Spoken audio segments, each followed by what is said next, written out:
On va décortiquer ensemble un livre qui est au bac de français cette année, il s'agit de Gargantua de Rabelais. Tout comme son auteur, je ne vais pas vous mentir, il est complexe.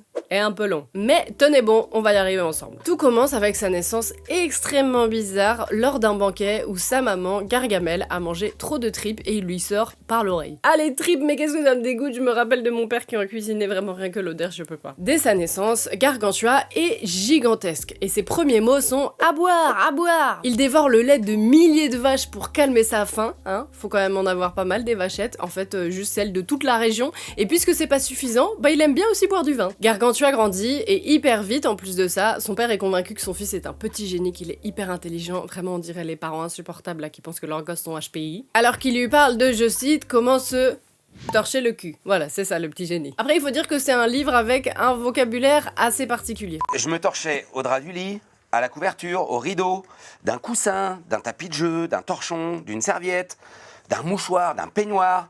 En tout, je trouvais plus de plaisir que n'en ont les galeux quand on les frictionne. Son premier professeur, Tubal Holoferme, est éclataxe. Il lui fait apprendre l'alphabet à l'endroit, puis à l'envers pendant 5 ans, et franchement, il n'y a pas beaucoup de progrès. Gargantua va alors aller à Paris, à Dos de Jument, pour trouver un nouveau professeur. Il y a une vague histoire de cloche qui l'aurait péta, mais bon, ça, je sais pas si c'est essentiel à la compréhension du livre. Après, je sais pas, hein, moi je vous dis ça, mon bac, je l'ai. Super la prof. Et c'est là que Ponocrate arrive à la rescousse. Déjà, il va lui faire avaler un médicament qui va lui faire oublier tout ce qu'il sait. Gargantua commence alors de nouvelles activités, de l'aide aux travaux, des écoutes de leçons publiques et des études de l'art. Ce professeur, il va proposer une éducation humaniste à Gargantua, où l'esprit critique, le corps et le plaisir d'apprendre vont ensemble. Mais tout bascule lorsque le roi voisin, Picrochole, s'énerve pour une petite histoire de thunes. Picrochole, c'est le roi colérique par excellence, il veut se taper pour tout et n'importe quoi et créer des guerres. À côté de ça, Grand Gousier, le père de Gargantua, il est en mode wow, tranquille, on n'est pas obligé de se taper non plus, calmos.